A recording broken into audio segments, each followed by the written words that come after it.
দক্ষিণ বেরুবাড়ির সাতপুরা বাজার এলাকায় কুকুরের কামড়ে আহত 12 জন। পাগলা কুকুরের কামড়ে আহত 12 জন। দক্ষিণ বেরুবাড়ির সাতকুড়া বাজার এলাকায় কুকুরের কামড়ে জখম শিশু ছাত্র সহ 12 জন। সোমবার সন্ধ্যা থেকে মঙ্গলবার বিকেল পর্যন্ত ফকিরপাড়া, রজতপাড়া, সাতকুড়া বাজার, গর্তেশ্বরী সহ সংলগ্ন এলাকার মধ্যেই ঘটনা ঘটে। আহতদের কোচবিহার জেলার হলদিবাড়ি গ্রামীণ হাসপাতালে নিয়ে যাওয়া হয়।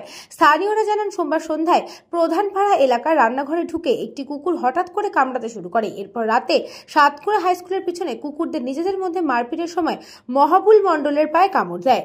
মঙ্গলবার সকালে গর্তেশ্বরী বার্ষিক উৎসবের প্যান্ডেল খোলার সময় দুজনের পায়ে কামড় বসায়। দুপুরে পরীক্ষা দিতে যাওয়ার সময় স্কুলের সামনে এক ছাত্রের পায়ে কামড় দেয়। বিকেলে স্কুল থেকে বাড়ি ফেরার সময় এক নার্সারি স্কুলের খুদে পড়ুয়া ও সাতকুড়া হাই স্কুলের নবম শ্রেণীর এক পড়ুয়ার পায়ে কামড় দেয়।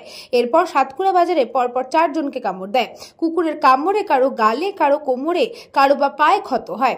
এতে ব্যাপক আতঙ্ক ছড়ায় এলাকায়। সকলে মিলে কুকুরটির খোঁজ শুরু করে। শেষে সাতকুড়া বিএসএফ ক্যাম্প এলাকায় নজরে আসে ঘাতক কুকুরটি। ক্ষুব্ধ মানুষজন কুকুরটিকে পিটিয়ে মেরে ফেলে। একদিকে একদিনে এত সংখ্যক ইনজেকশন জোগাড় করতে গিয়ে হিমশিম খেতে হলো হলদিবাড়ি গ্রামীণ হাসপাতাল কর্তৃপক্ষকে। খাদিমুল ইসলামের রিপোর্ট, নিউজ বঙ্গ টাইম।